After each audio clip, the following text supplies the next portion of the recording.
Okay.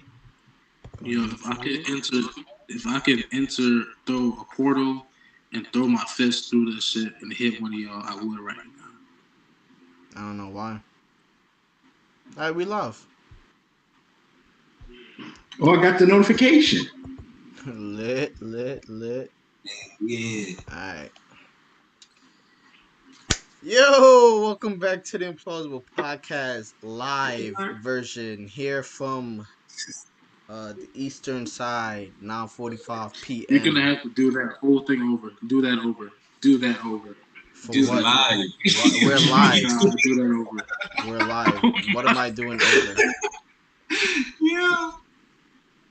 It is 9:45 p.m. and we here to talk about the NBA because it's back. All right, It's 9:44 where I'm at. fix the clocks. All right, so we're gonna. That's how the discussion's gonna go. We're gonna run through the awards of the NBA, how we think they're gonna go. We're gonna start with the MVP because I feel like um everybody's gonna have a consensus of who the MVP is. It should be like only 5 people that I should be hearing. I shouldn't be hearing people like Lonnie Walker about to get Carmelo. MVP. Like I feel like none of us is gonna have an outrageous decision that we're gonna have to start a conversation on. So there's that. I Then we'll beg your differ. cover Rookie of the Year. Um, again, if there's a consensus, we'll just move on. If not, then we'll elaborate more on why we think who's going to win this and that.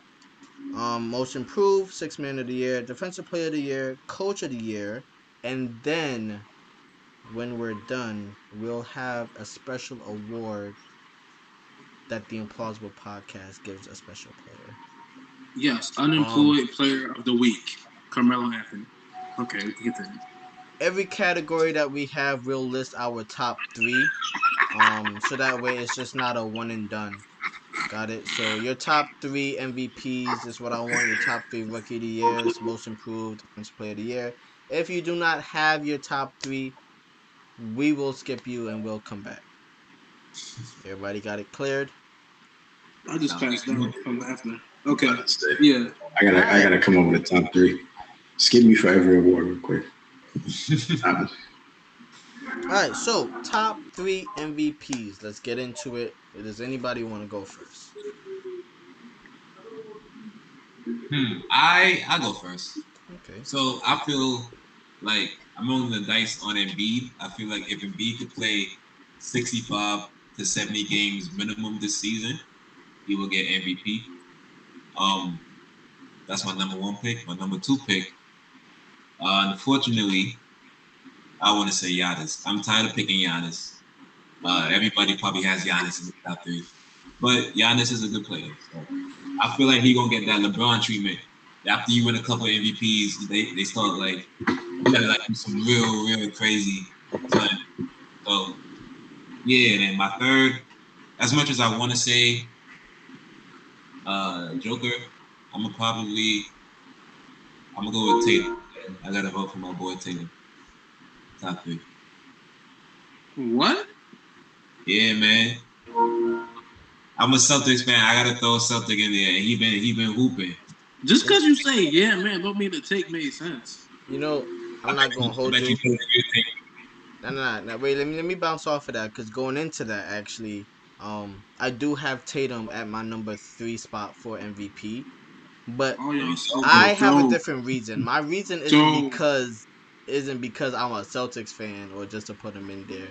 I feel like when it comes to MVP voting, there's like voters fatigue. So when you have Jokic winning back to back, there's no way that he's winning back to back because of voters fatigue.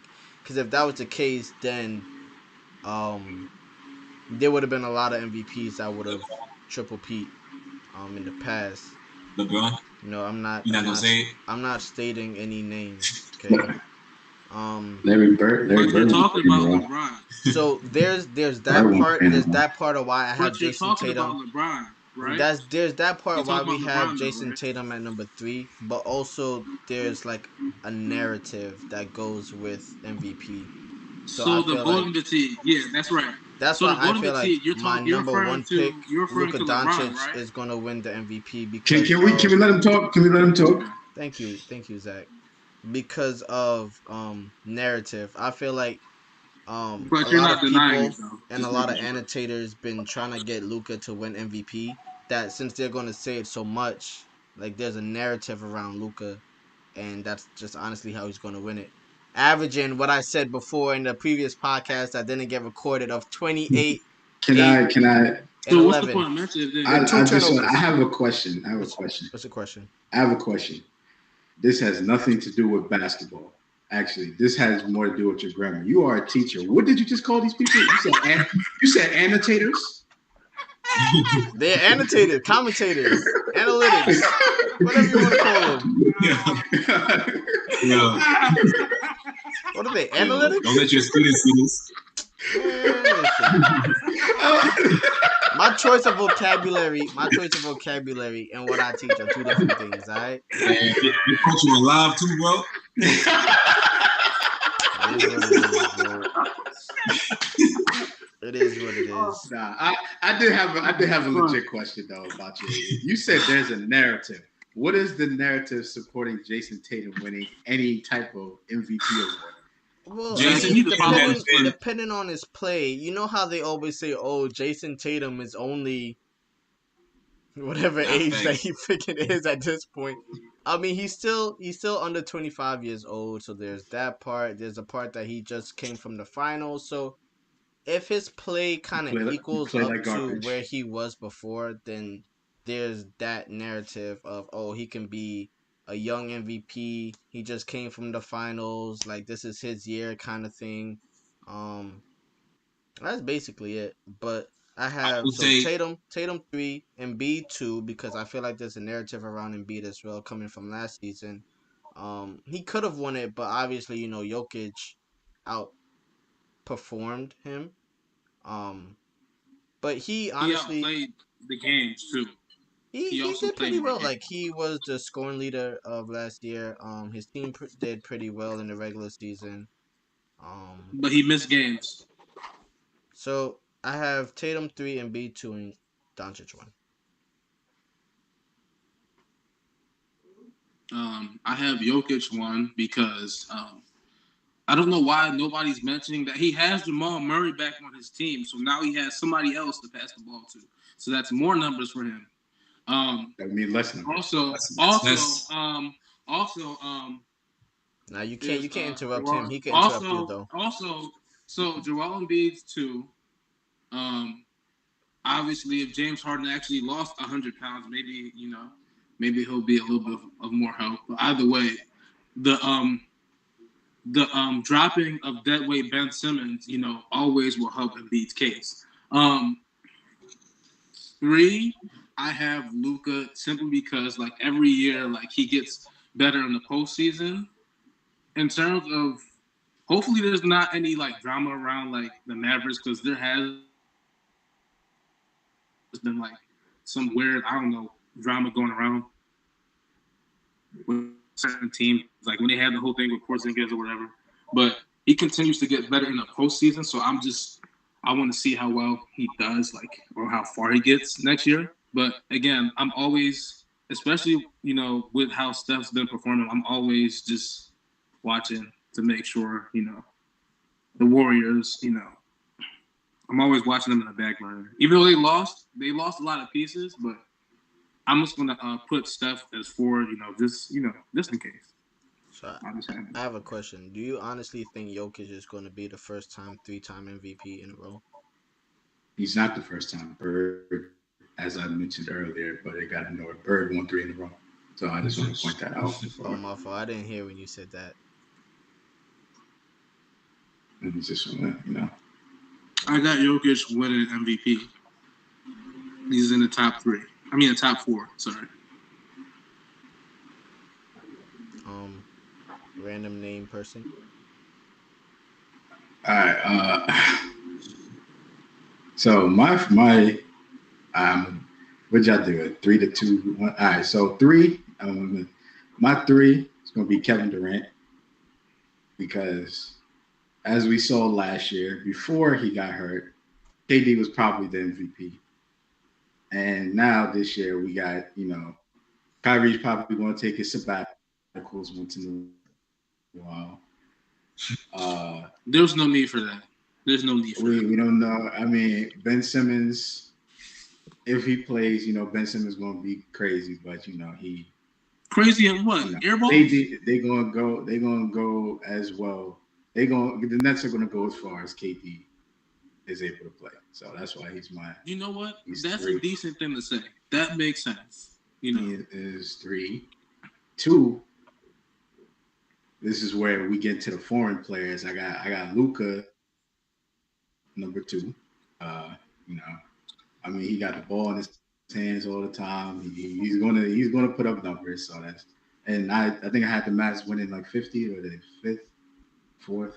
And after seeing Jokic win the MVP from the 6th seed, I rule nothing out anymore. So I have Luka number 2, and then number 1 will be the 3-time MVP, Giannis. This is kind of basic, but I got Giannis winning one, especially after how their season ended last year, where they got eliminated in the second round because they missed my man's Kobe Middleton.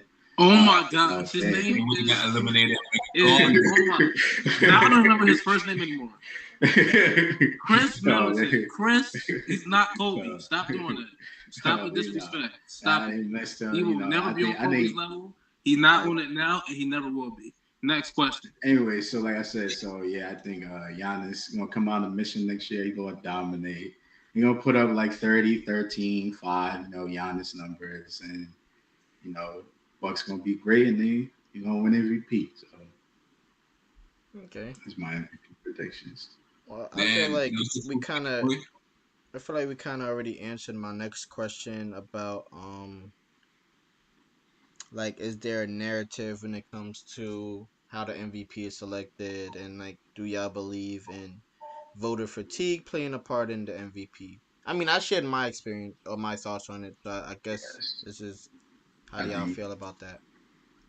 It's who has more fans. It's no longer, before it was the best player on the best team. It's clearly not that. It's not based on the standings anymore. It's not based on the scoring output and assists and all that. It's based on who has more fans, and I guess whatever. I don't know, because now I don't know, because by that logic, Jokic wouldn't win as much, but it's like, all this true shooting percentage and all that extra stuff, whatever, the shit that doesn't really matter to me. The scoring and the assists and the blocks and the steals, all that matters. But there's some extra stats that they add and shit. So I think it's based on,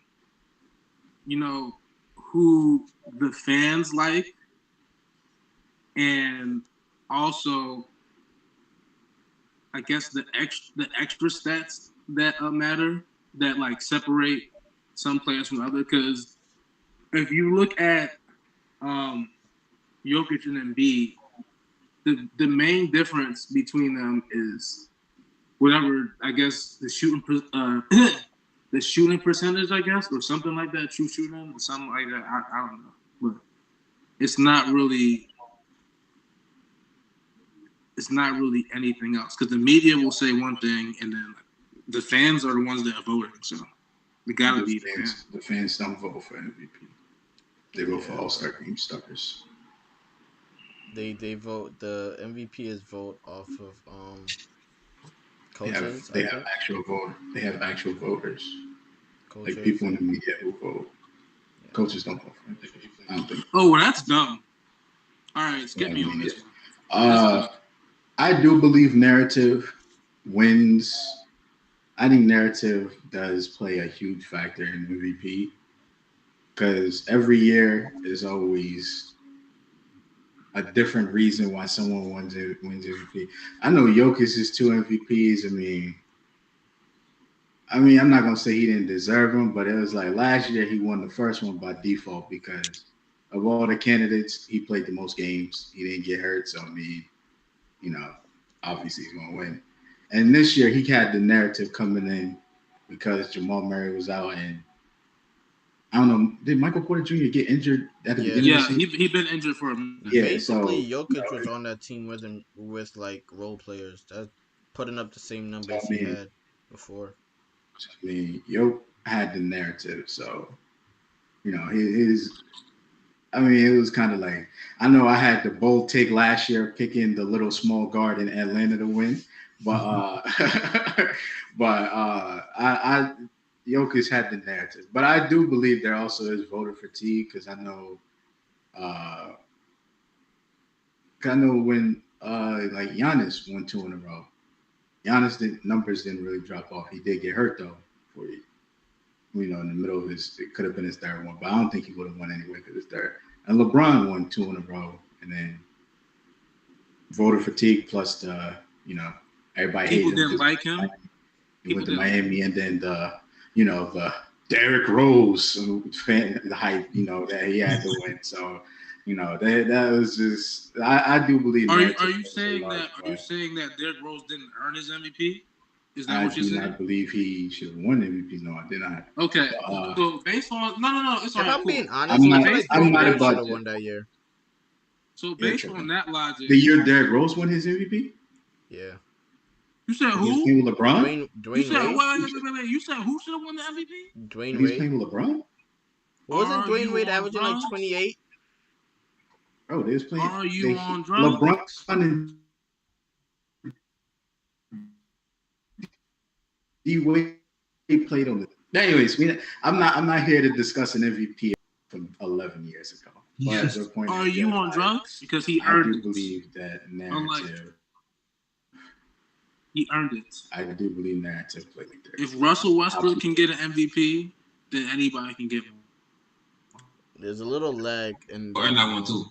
Russell did not earn it over Harden. If hold he on. ain't break the triple double record It's a large. by people Russell, passing him rebounds, it would have went to Harden. Anyway, Malik, do you want to follow up on the question? That actually is a. That actually is. That is another one I feel is a narrative award. well, I agree. I feel like the metric. I feel like for the sake of numbers, it's like 20 things that a player has to check off to win MVP. But each thing has a different scale of importance, and I feel like that changes every year. Like if winning the most, if winning the most games was important in 2005, it's not as important now. I got it. I Like took a. some time and I thought about it. It's a combination of the larger narrative, how good the player plays, if they somewhat make the playoffs, and also voter fatigue sometimes too. But the larger one is really narrative. Narrative is probably the larger one. You could be the first seed and have put up best numbers. Is somebody's putting up one. It doesn't matter numbers that are just about as good, but their story better. Like when Kevin Durant left Russ, that's the only reason in the 42 triple doubles why Russ got that MVP over Harden because he had a better narrative and he broke the triple double record. But if he ain't break the triple double record, then win with the Harden. But yeah, but I added more because it made more sense because I said it out loud. All right, we're gonna move on. We're gonna move on to the next yeah, because that. Yeah, go ahead, Zach. Finish off. My fault. I was gonna add on, but yeah, no, I was just about to say the format. It was like how he said how Malik had brought up the record thing and how it mattered. And I was thinking, I was thinking back at MVP stats. Steph's first MVP. If you just look at his numbers, you do not see MVP on them Jones, but he still won it over like James Harden. Yeah. Carried his team like 56 wins. And, everybody was injured on the roster. So it's just like the narrative seems to change like every year as to what the MVP is. So I don't know. I just feel like it's. All right, so we're gonna move on from the MVP. narrative is the main determining factor. We gonna move on from MVP to carry this discussion on. So next, I got Rookie of the Year, top 3 rookies. If you don't know 3 rookies, because I know that may not be of importance to y'all till the year they're playing. After Zion Williamson, it doesn't matter. Well, he's not a rookie right now, so he has nothing to do with this conversation. That's my point. After So Zion Williamson, it don't matter. I'll go first because I like to watch the draft and I like to look at um the rookies and what they have to offer for their team and obviously which one is put into a best system. So number one, I'm gonna go with Jaden Ivey. He plays for the Pistons. If you don't know, he'll be playing next to He Cade does. Cunningham, who's a playmaker. So I feel like he'll have a lot of options, and he's coming in to be like the number two option on their team. They don't really have much scorers other than Cade, and I guess you could probably say Sadiq Bey. Yeah, Um, that nigga bad. He dropped 50 on somebody. so I feel like he's put into a perfect situation to be a high usage rookie straight off the bat. So his numbers should reflect the usage rate that he's going to be in. So I got that at number one. Number two, I have Jabari Parker. No, sorry. Woo, Jabari Smith. Jabari Parker was years ago. Jabari Smith. Um, Again, Jabari Parker ain't been tough for years. another player He put was into a actually good system. He plays for the Rockets. He's next to Kevin Porter Jr. and Jalen Green. The only thing about why I think he won't win Rookie of the Year is because since he's on a team full of scorers, I don't see him averaging more than 15 points per game. His rebounds is also going to take a hit because he's on a team with like Sengun and Kevin Martin Jr., I believe. So I don't really see much of that there. And I know he's not a playmaker like that. But the only thing that's going to stand out for him is his ability to stretch the floor. And again, coming in off the back as a starter. And then my last pick, I wanted to go with Paulo. But when I really think about it, I feel like Keegan Murray is a better third choice. And actually, I would want Keegan Murray to actually win the Rookie of the Year. Based off what he did in the summer league, I think that was pretty like good for a rookie. And like, there's going to be a narrative around that as well. If the Kings make the playoffs, they're looking at two people in particular. One, Sabonis, because this would be his first year fully with the Kings. And two, Keegan Murray, because he's the rookie that comes into the Kings. And obviously, if they make the playoffs, then it's like, oh, Keegan Murray helped them get to the playoffs because they had this team last year right there on the edge of the playoffs and didn't make it. So what changed? Keegan Murray. I think you can put Jesus Christ on the Kings and they still won't make the playoffs. I'm sorry. There's I no feel way. like with Keegan Murray, There's no way. he's able to space There's the no way. floor and he's able to slash off of Sabonis playmaking and Fox playmaking. So I would put him over Paulo also because like on the Magic they have a lot of front court players. Like they got Wendell Carter, Mo Bamba. Like so minutes I feel like are gonna fluctuate and then when Jonathan Isaac come back, I don't know how that's gonna work out. So that's why I'm gonna put Keegan at 3 over Paulo. I so I didn't really put mine in order. I just kind of picked my winner and then the other two. So so I had Jabari Smith actually was going to be one of my he's in my top three. But I was thinking because Houston's team is all young players, they're kind of all going to be developing. Well, most part, they're all young players. They're all going to be developing together. So in order for that to happen, they all going to have to shoot the ball. So it's kind of like I feel like it's not going to be enough. He's not going to get enough tick to win. Especially with Jalen Green on his team. I also had Keegan Murray, and then I was thinking Buddy Hill. Yeah, Buddy Hill's on the Pacers now, right? Yeah. Yeah, I was thinking like, all right, so Hill's going, so it's another what's it called? It's a spot. There's more shots for him to put up, and plus the Kings are going to suck, so I mean they might as well, give the rookie some take.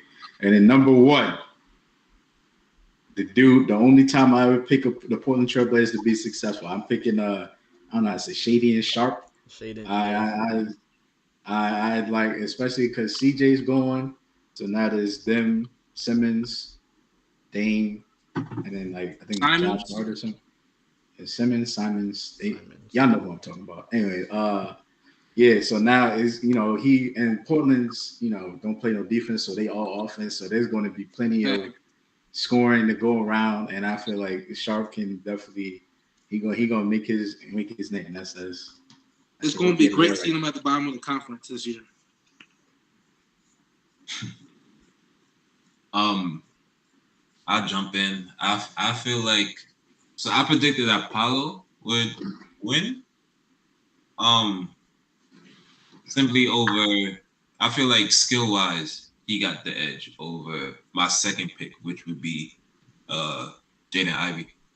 But I feel like situation wise, Jaden Ivey has the better situation in Detroit. So I could definitely see him overtaking that, at least performing better in the first couple years of his career. So I have Paolo at 1, Jaden at 2. My number 3, I gotta keep the trend going. I'm going with JD Davidson from the Boston Celtics. I knew there was a way you was gonna. Can I ask you a serious question? I knew there was gonna be a way you was gonna fit a Celtic. I really want to ask you a serious question. What pick was JD Davidson? I think he was the 20. He was a low pick. We only have one pick.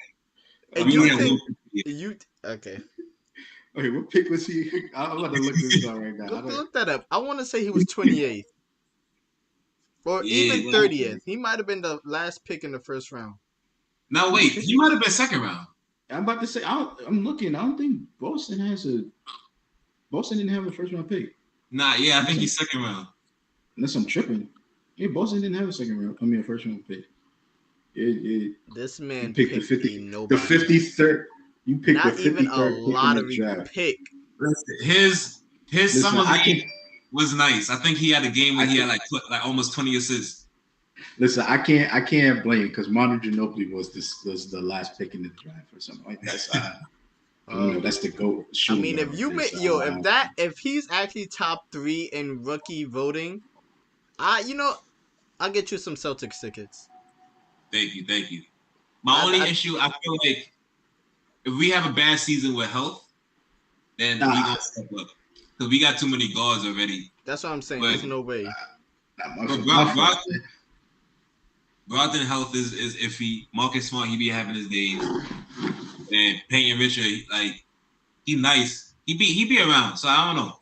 Pritchard is nice. Pritchard. No, my fault. I got Manu Ginobili and Isaiah Thomas mixed up with the lefties. Now, Manu was 57. Isaiah was the 60th. That's what I was thinking of when I said it. I mean, yeah. Aaron, what's your? I ain't gonna hold you. I didn't have any rookies picked. I was gonna throw Poilo somewhere and Chet Holmgren, but that skinny nigga got injured, and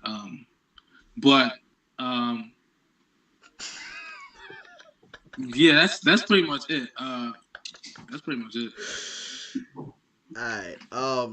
So my follow-up question to the rookies is how many rookies do y'all see from this draft actually being a potential star and making an impact to their team? I would say I don't have vast knowledge deep enough into the draft to make a concrete answer, but from what I've seen, at minimum, the top 5 rookies that was picked, they all seemed to have some type of potential, at least on some level. I want to answer this one. Like mid. A lot of them talking crazy. Oh wait, go ahead. My fault. Go ahead. I mean, yeah.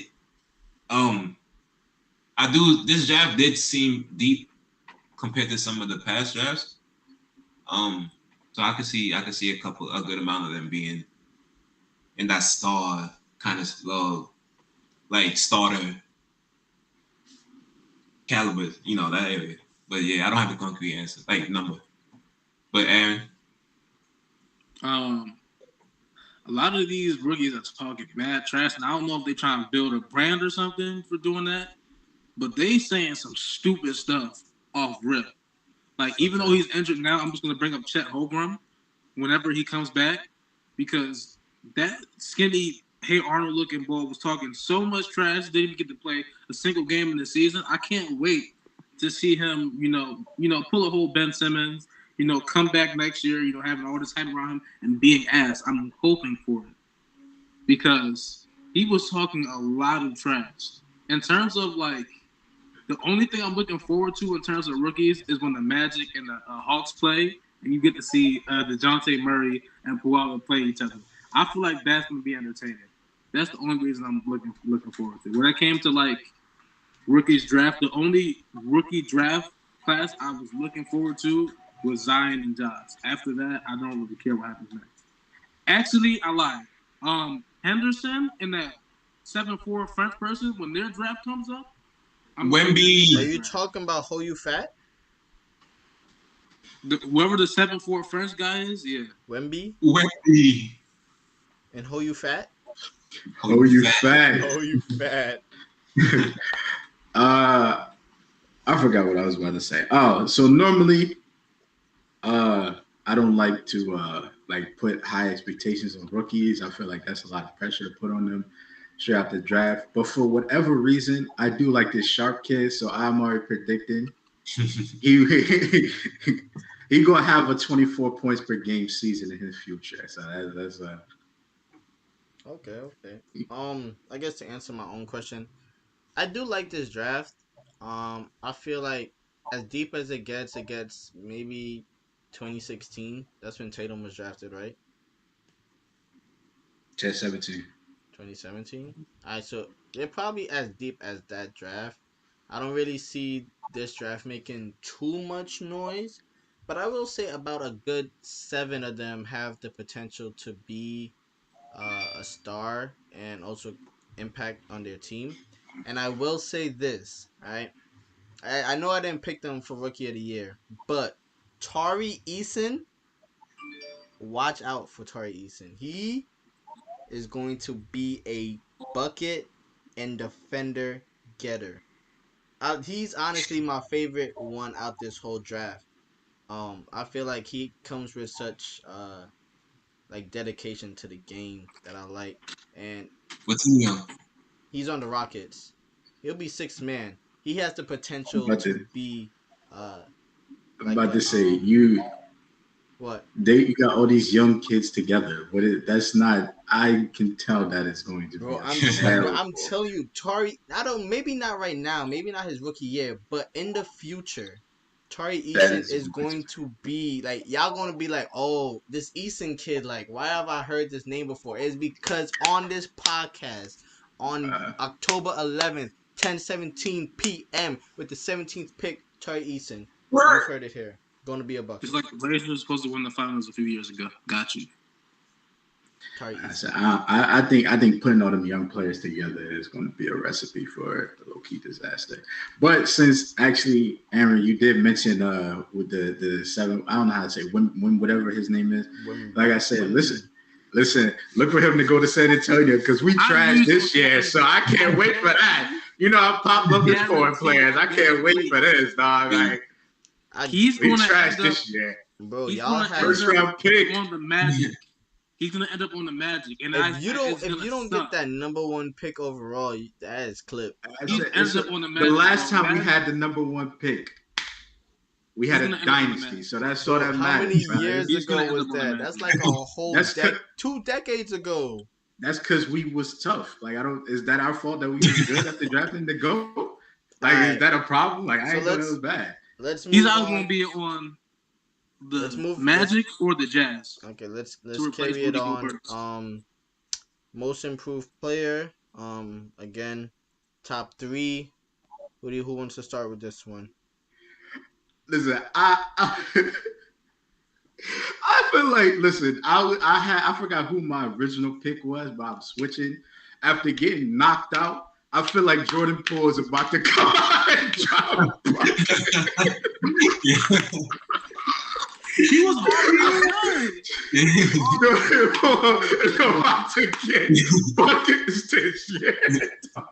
Is it disrespectful to say that Russell Westbrook will be the most improved player? Is that disrespectful? Nah, that guy. Nah. No, but actually, my most improved pick was actually Wiseman. But now I'm gonna change that to Poole just because he got dropped a few days ago. I respect that. He can't swing back on Draymond, so he got to take it out. I'm not gonna get bucket. I don't know about seeing preseason, but he did a behind the back float, yo. And his shorts got higher this year, yo. He's definitely getting buckets. He about so to be all y'all agree on Jordan Poole because I think that was also Zevy's pick and was it your pick too? Not too sure if it was. Actually no. No, I think I had MP. What was it, Michael Porter Jr.? I think. Yeah, I got confused. Y'all had Poole picking for 6 man, but we're not there yet. So most improved. I got Michael Porter Jr. Yeah. I feel like at this point in his career. Oh, go ahead. I'm subject to change that, but at this moment, I will stick with Michael Porter Jr. What'd you think of Jordan Poole? Nah. If you pick another Celtic, I'm gonna throw a portal punch through your house. Nah, I'm not going to. I would have said Robert Williams, but he out. So. What is he going to say? I'm sticking with Michael Porter. His role is to block shots. That's it. He don't do nothing. He ain't do nothing else in the finals but block shots. You don't got your other that boy. He's a skinnier DeAndre Jordan at best. Wiseman and I forgot who my last person is. Y'all gotta come back to me on that. The last one. I got 3. I'm really like for real asking this question. Is it like disrespectful to say Russell Westbrook could be a most improved player candidate? Like that is very disrespectful. Russell Westbrook is not. Russell Westbrook is not going to be in the running for most improved. Yeah, I don't see that. That's not. To be honest with you, like even last year, I don't even feel like Josh should have won it. Yeah, nah. Oh, that was my third pick actually. Following after Malik, I'm gonna pick one of my hometown favorites, Keldon Johnson. That's the right guy right there. I think I picked him last year too. That's the funny thing. Oh he's going to get it. What's that guy name on the Suns? That's the boy that's about to take Crowder's spot. Mikal Bridges? No. Cameron Johnson. Yeah, I can see him being up there. Okay, that's a good pick. Aaron, you have your top 3? Again, is it disrespectful to pick Russell Westbrook as most improved player? Well, that's why, 2. Can I ask why would you pick Russell Westbrook? Because he was really ass for the past 3 years, so I feel like he got something. To be fair, last season wasn't even that bad. He averaged 19. He averaged. Nigga, he was doo-doo. What you mean? He averaged on the Wizards. It 1977. wasn't even that bad either. Yeah, he averaged a triple-double on the Wizards too.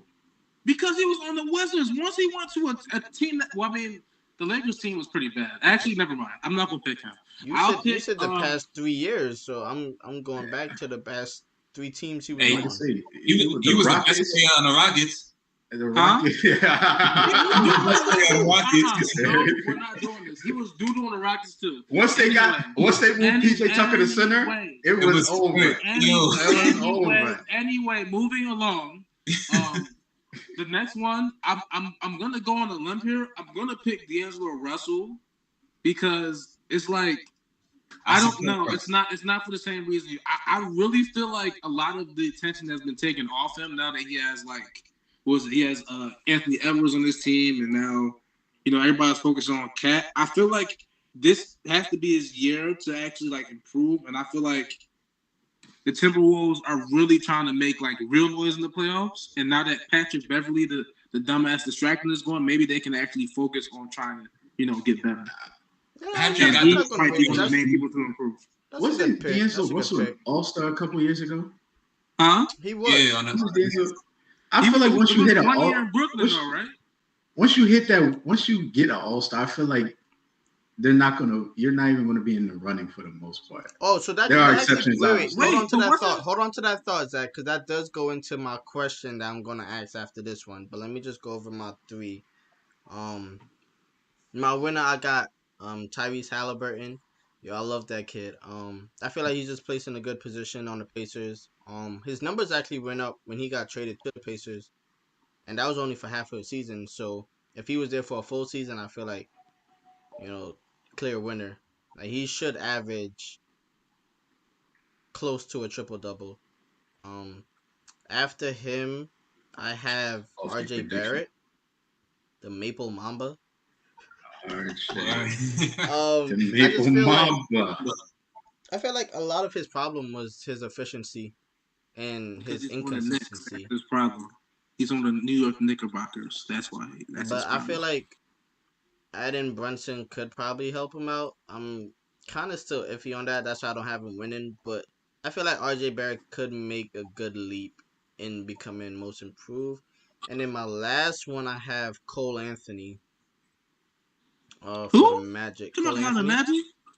Yeah, I feel like with all these pieces around him, there should be no reason why he doesn't average at least like 8 assists and can put up good numbers on an efficient. Like, there's so many like not star potential, but like you're around a good amount of decent players. So like for you to be chucking is not necessary now. Like relax yourself, He's because on the last Magic. he was chucking like That's what you crazy, and do. his like percentage was like garbage. But I feel like he can like improve on that.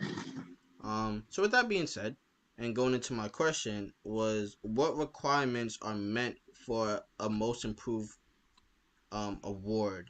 And do y'all feel like a number one pick or even being an all star should be assumed that he should not win it? No, I I'm gonna tell you I why. I'm gonna tell you why. For one, being an All Star one time or two times does not warrant that you'll stay at that level. Two, um, I don't think like every rookie of the year like should like disqualify you from like getting like a most improved if you don't maintain like at least like a close to start level. And if I look at like somebody like D'Angelo Russell or somebody like not a Brandon Ingram, but like um somebody like somebody that would mm, either way, I'm just gonna use D'Angelo Russell. Somebody that like had like was an all star at one point, but then like kind of just became mid for like a few years. Like I feel like if you like have like a career like that, then you should still qualify for most improved if you like improve your numbers and the numbers improve equates to wins. Okay. But not like too majorly to the point where it's MVP consideration, but more so like, oh, he actually put in work. Like J.R. Smith. J.R. Smith, there you go, yeah. uh Like, you know he put in work, but you know he's never going to be an MVP. So that's why I picked D'Angelo Russell. first off, He's going to be tough. J.R. Huh? Smith is the GOAT. I just want to point that out first. To J.R. answer the Smith is question, the Henny GOAT. The Henny, you have to put Henny in front every time. to answer your question, technically you shouldn't be disqualified, but I feel like most improved player is for like meant for players that are like I feel like it should be meant for players in their first couple years of their career, like 1 to 3 or something. Like that's when you're making the most improvements in your game. So I feel like that's it should be for like young players who are like you've seen like actual improvements. Like I know I'm just using this for example. I'm not saying he should have won last year, but I know like Keldon Johnson. You know, he averaged like 12 the previous year and he went up to like 17. Something like an improvement like that. But it's like because you can see obviously he got better versus like, like on the flip side of that, Steph was like third or something like that and most improved player the year he won his second MVP after winning his first MVP the year before. Like, bro, you you're just taking awards from people that could probably use it to spice up their joke. So I feel like it's meant for But like Steph is used to taking awards from people, isn't he? That's what he does. Anyway, continue. But I feel like that. So I feel like it's the same thing like D'Angelo Russell is like. I feel like he made the All Star team 3 years ago. Like I don't feel like he should ever see a Most Improved Player. Okay. Like the NFL actually does like comeback player of the year, or if you play like crap the year before, or if you're injured and then you overperform the next year. You know what I'm saying like you can win that award. I feel like they should have something like that maybe for like scrubs or people who play like crap the previous year. That's kind of how I view. Oh, go ahead. You got a question? Yeah, and it's gonna sound wild, and I don't care because I'm the one with the wild takes. But could that mean that somebody like a Patrick Beverly, if he somehow had he averaged 15 points per game and then 5 steals, when he actually defends well, could he win a Most Improved, or would it just be automatically 6 man? Because he's clearly not starting anywhere. But I'm just using an example. All right, there are exceptions to every statement I make. That would actually warrant a lot of consideration if Patrick Beverly out of nowhere just went off for 18 and 5. I would definitely say, all right, bro, you earned it, bro, because I don't know where this came from, what type of powers you seem to gain over the summer. Yeah. But that's before we continue, can we make sure we screen recorded that and we saw that Zach agreed with something I said and didn't make it seem like it was stupid? We have that on camera. Just to make sure. Don't say something. If you say something that's not stupid, I will agree with you. No, that's cool. That's cool. But we have it that I said something that made a lot of sense to Zach as well as to me, and now it's on camera. And we can't pull it back. That's happened before. It happens at least once or twice a year. It's more than once or twice. Lee, what's your take? What's your take on it? On how the Most Improved Player is awarded? How I view Most Improved is kind of how Zach described the comeback thing. I go by the last season. Which player improved the most this season compared to their last season? So if D'Angelo, I don't know how much he averaged. I think it was 15 or around that area. But if he averaged 15 last season, he comes out averaging 22, 4, and 8 this season. And if that's the biggest gap in stats between all the rest of the players, I'd vote for D'Angelo. I got a question for that then. So I guess I look at it more, but what will have improved about what's the difference between you just you being in the situation? Let's just say for God forbid, D'Angelo Russell gets traded to some garbage team and his numbers raise up to 26. Would you still vote him for Most Improved Player? See, does that team start getting wins? I'm saying, what's the difference between your situation and you actually improving your game? Well, look at Devin Booker. That is a good point. I would say because if it was switched, right? If he averaged 22, whatever and whatever this season, and then averaged 14, 3 and 5 next season, people are going to say he fell off. So if you could say he fell off, even if his role switched, they're gonna be he's mid now, he fell off. The same with Brooklyn. When he got traded to Brooklyn, I don't think his skill fell off, but he has a lot more talent on the Wolves. So people are saying he fell off, he's not as good. He hasn't had an All-Star since. But if they could say that way, then why not be he improved if his numbers were to improve? Does that? I feel like he's played with more talent than he has on the Wolves before. I feel like for me, if you're a top 3 pick in a draft, it's assumed that you're going to do well in the NBA. That's why you're picked top 3. So for a top 3 pick in the draft to go from their rookie year to Most Improved, I'm kind of referring to Ja. I just feel like there's other players that that award should have went to, because it's already assumed that you're going to improve every year while you're in the NBA because you're a top 3 pick. Other than if you end up being a bust, clearly that's not the case for Ja. He came into the league, he was doing really well. his numbers improved the next season, and he got most improved, and I just feel like that isn't fair. You said Ja Morant got most improved? Yeah, because that's it's basically what I'm saying is like that's your job. Your job as the number 3 pick is to be this pro caliber player. So obviously I'm gonna assume that you're gonna improve every season. You should not be winning most improved. I feel like most improved should have went to Darius Garland, who like the season before, not a lot of people was really looking at Darius Garland because He was one, on the he was Cavs. facing a lot of injuries and stuff. And now this He was on year, the Cavs. the Cavs turned into a play in like potential playoff team, and his numbers was like really good.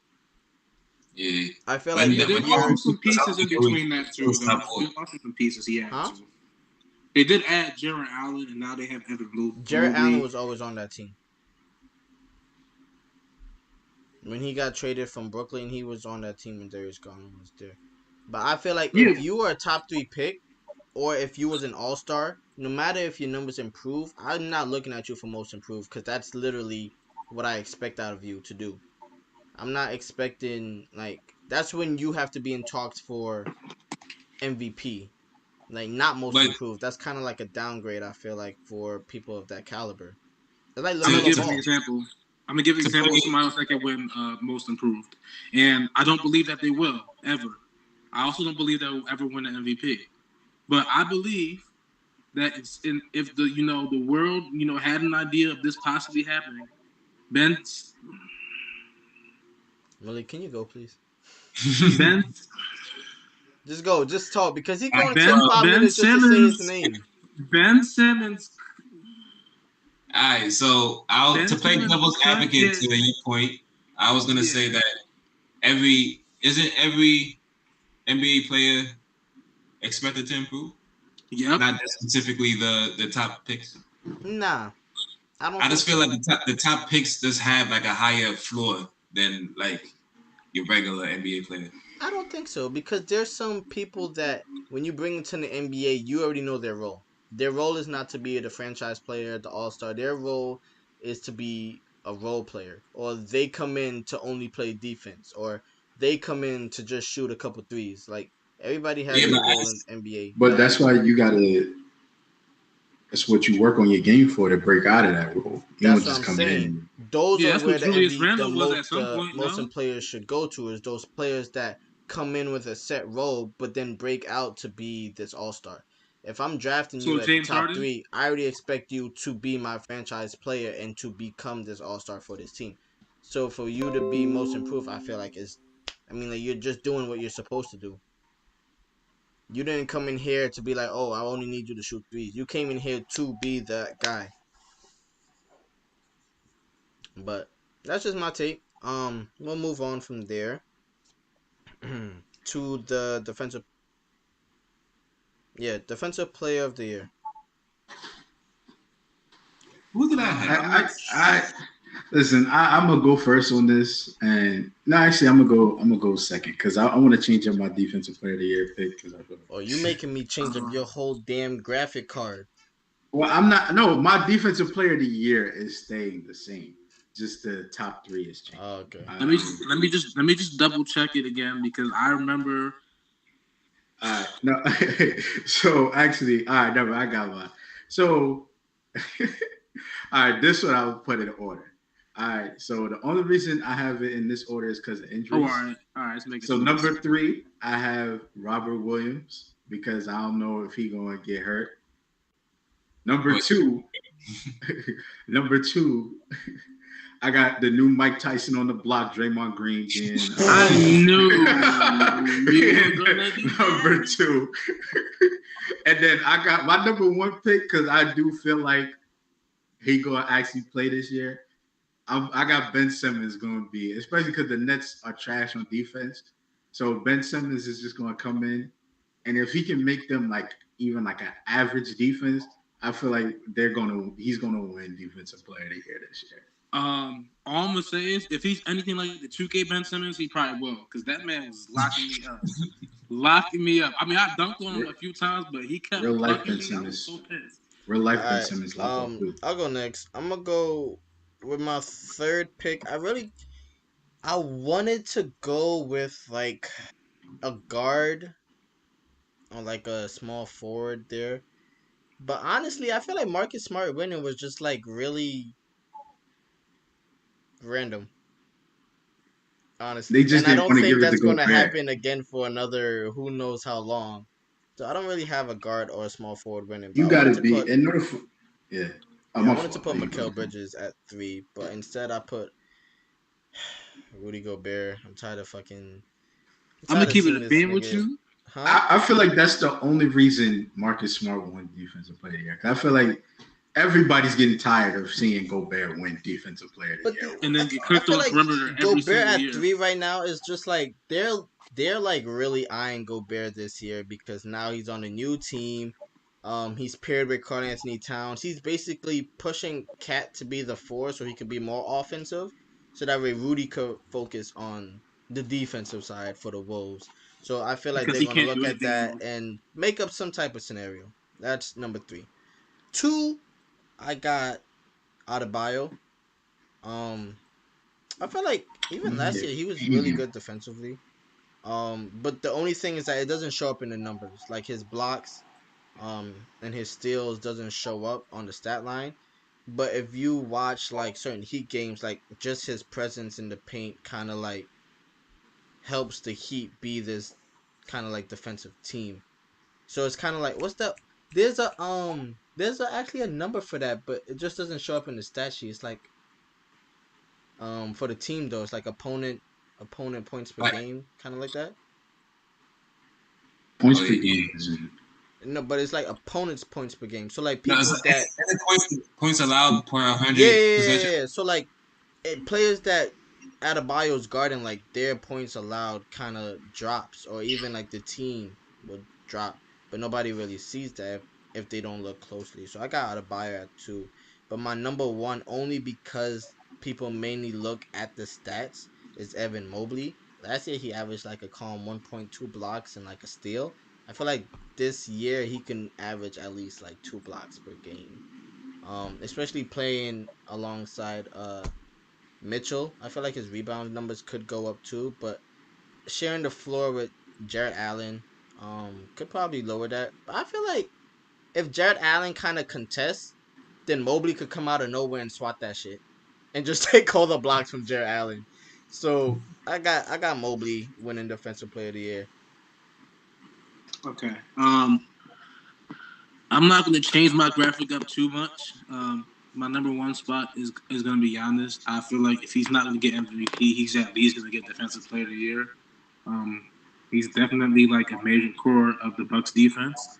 Him and Drew Holiday. At number 2, we have Superman Punch Draymond Green. He's definitely going to be right in second place, only because he doesn't do any other role besides playmaking and defense. So I expect Triple him to do more of single. that. Bro, he's a sniper. That nigga coming from my right And, eye next. yo, the fact that he was hitting that in the finals was crazy. But anyway, but he always does that. Anyway, at number 3, the only reason I'm putting Ben Simmons because he's gonna be able to do nothing else besides pass and defend because he can't shoot. As you can see, in the video, I feel like It was a pickup game, and he airballed the mid range. there's other ways to put the ball in the hoop than just shooting jump shots. Yeah, but he's not going to do it. So he can't really shoot like that. So I'm gonna put him at number 3 for Defensive Player of the Year, and yeah. Let's go, Zevi. After All I right, could so be, I kind of got a top 5, but I'm gonna go quick. The 5 and 4 is my honorable mentions.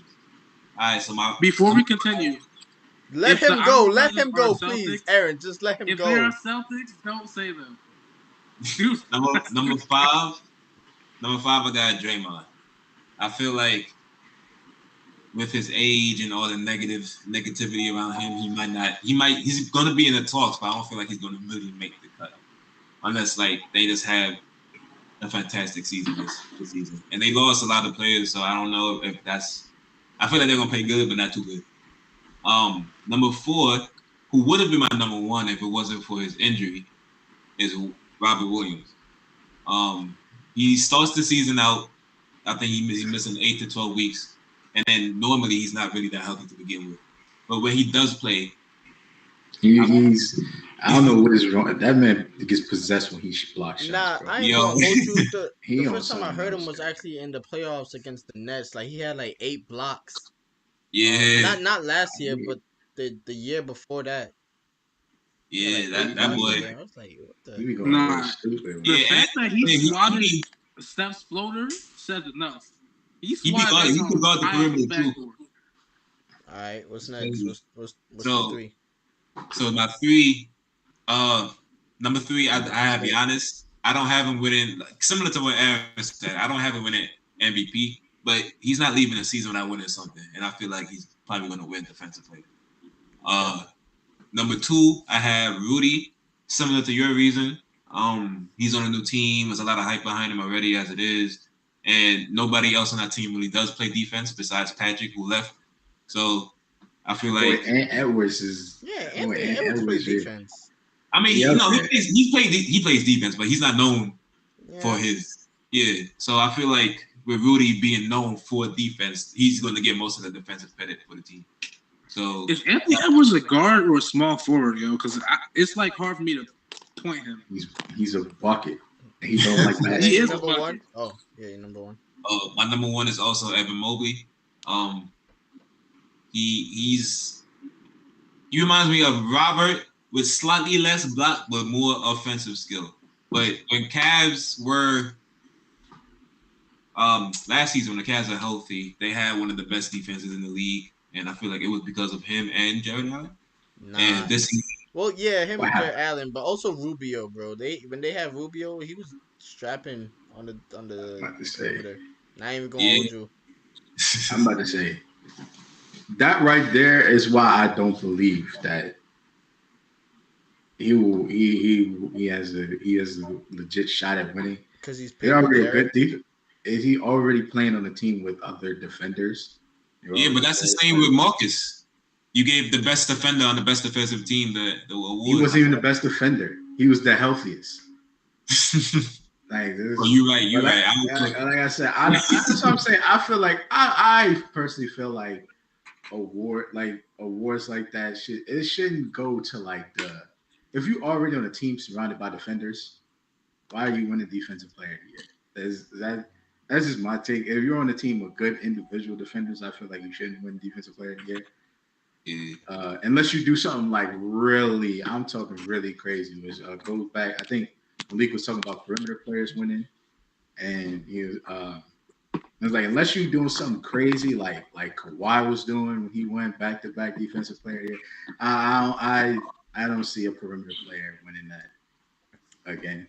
I only picked Ben Simmons. Kawhi was on one of the best defensive teams those seasons. But Kawhi strapped everything. That's why I said he was crazy on defense. That was.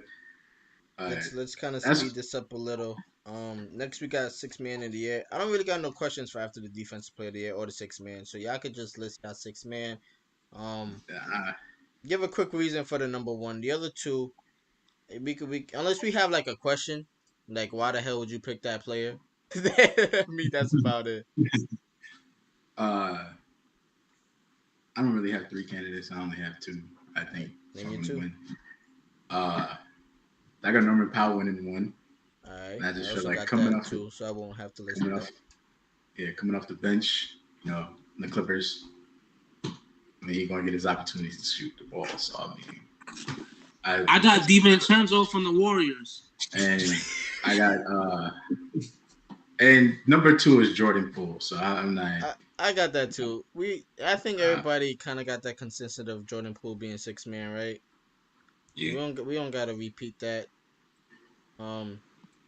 Aaron, if you have DiVincenzo, then you can't have Jordan Poole because they play on the same team. What you mean? Lou Williams and Montrezl Harrell was in contention. Really? Oh yeah, they were. They definitely were. Yeah, I'm about to say, listen. So you got DiVincenzo winning it over Poole? I'm just curious why you picked DiVincenzo. First of all, if y'all, just in case y'all forgot, they lost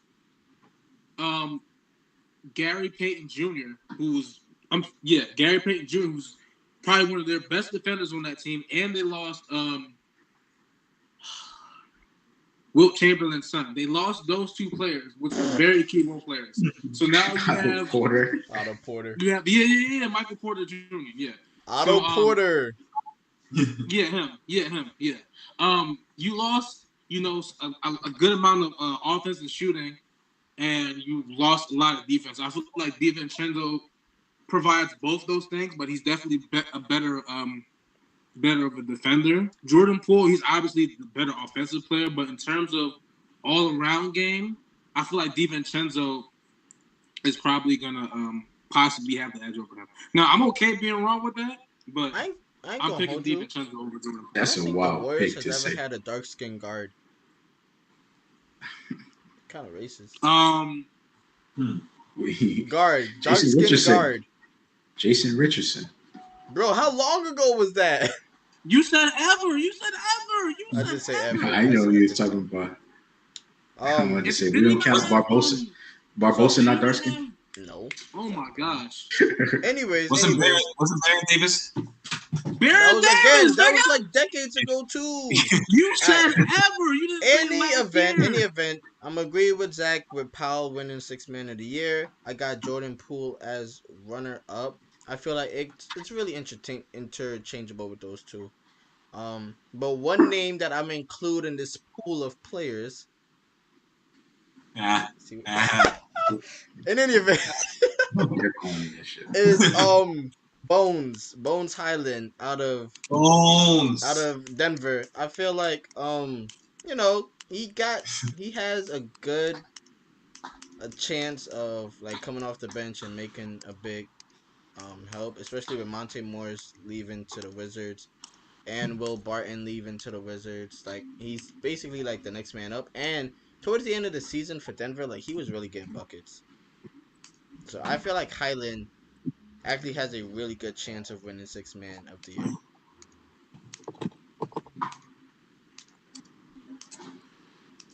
What do we? They trying to tell me to cut it out. Oh, hold up. Hold up. I know you don't have scissors right around you too. Yeah. This nigga ranted. But nah, I like Bones. I can see Bones being up there too. Right. I don't got scissors, so I'm just.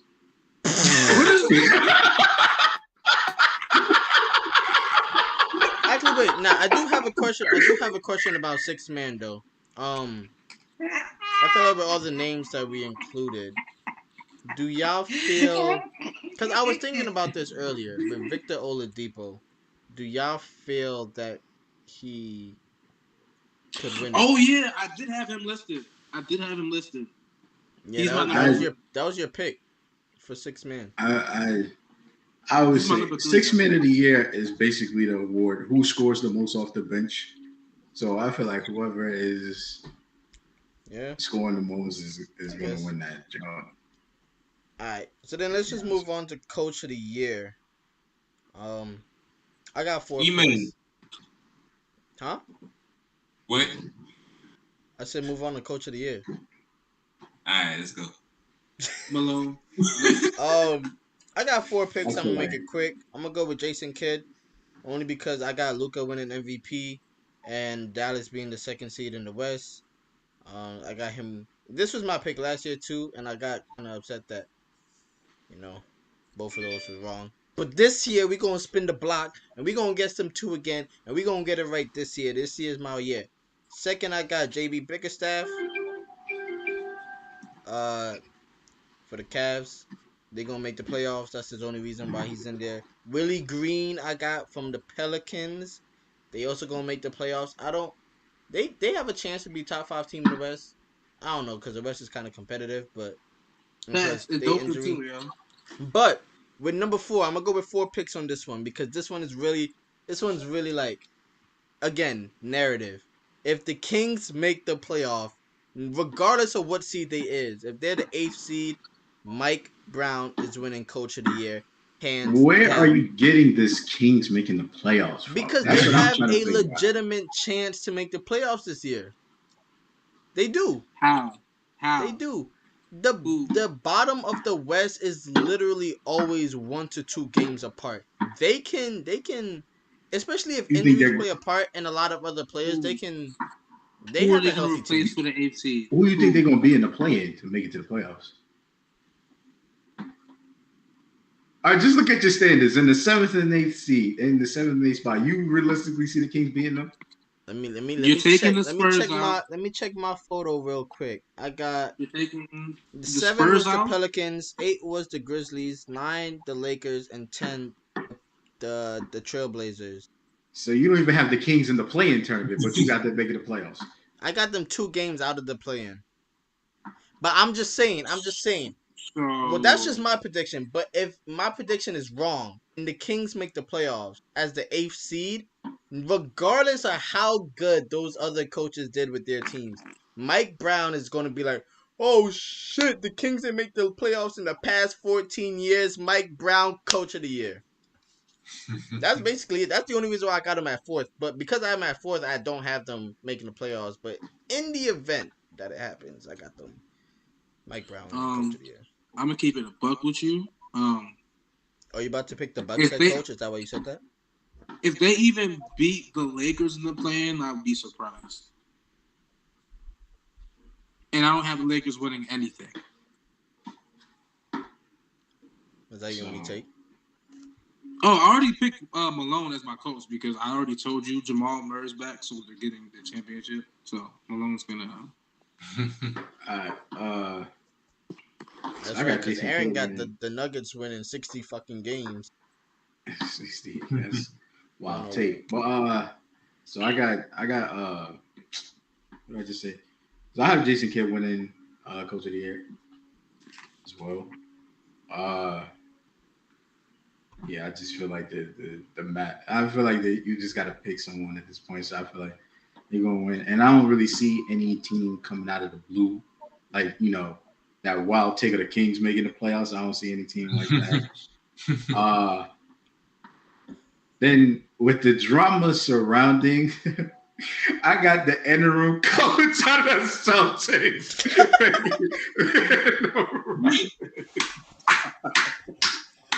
You said who?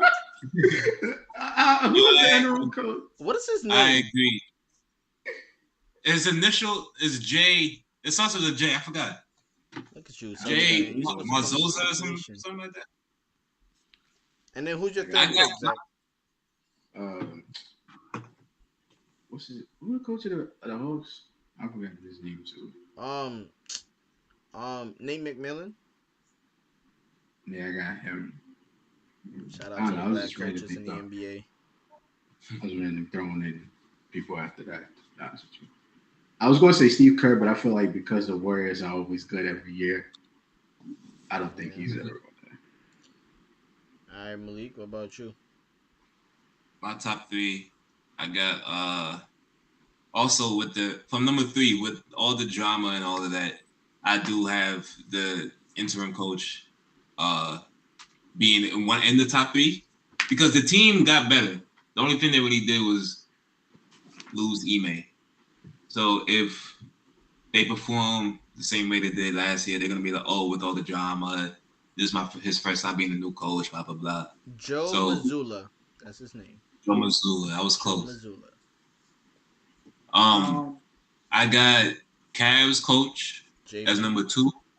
Yeah, I got him as number 2. I do feel like the Cavs are gonna make some noises here. They should have last year, but injury was crazy. And my top pick, I feel like Nuggets is gonna get number 1 seed. So I'm going. Yes, sir. Y'all are wild with this Nuggets number 1 seed. Jamal Murray. All right. I don't know if we want to. I could save my last question for like a whole nother episode. Because I feel like we can probably get into that a lot, and we've been talking for a while now.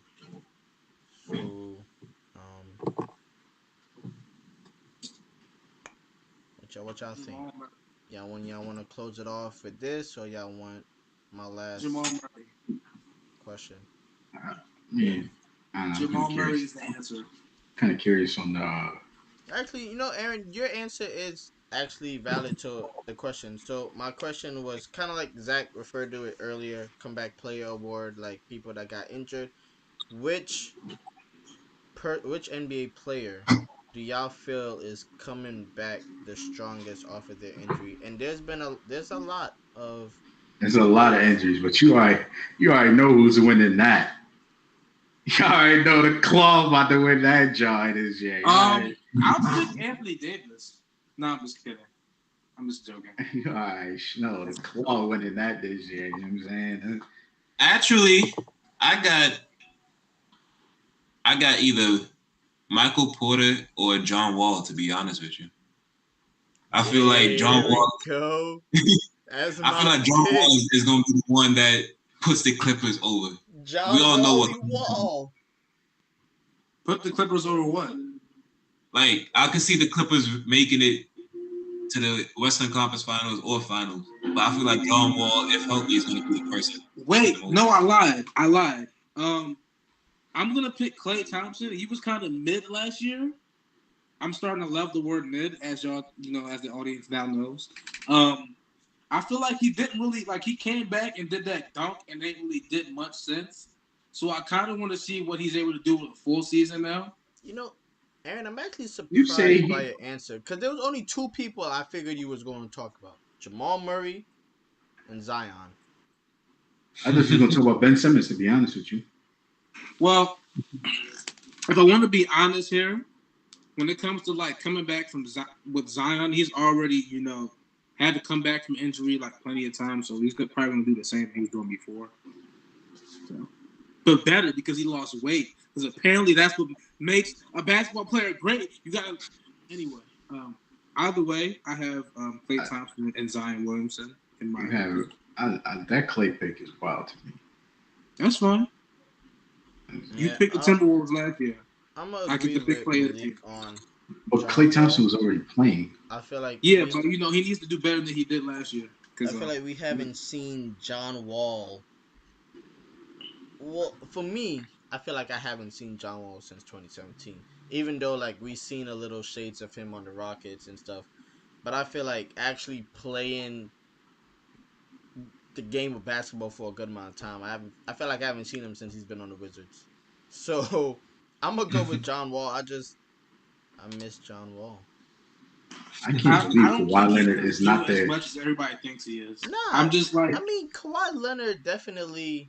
I can't believe he's not the consensus pick here. Because he's gonna come and he's gonna do him. We all know what he's gonna do. He's the comeback player of the year. And even when he was healthy, the Clippers needed a point guard to get them. They always had that lack of playmaking. I feel they was about to make the finals before he got hurt. Can you stop? No.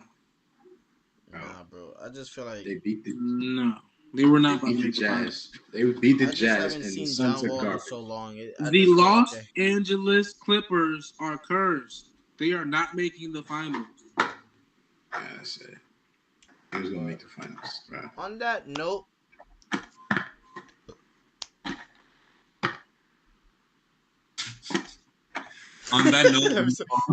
wait, hold on, stop. Is everything still good? Nah. On that note, thank you for coming into our first ever live. Hopefully, actually not even hopefully, you will. So is everything still good? Us. Okay. We gonna come in, we gonna get the Bleacher Report news, we gonna hop on the live and we gonna talk about it. That's what we gonna do. Probably. Be on the lookout for a lot of gaming videos. We sitting on a lot of them right now. Hey yo.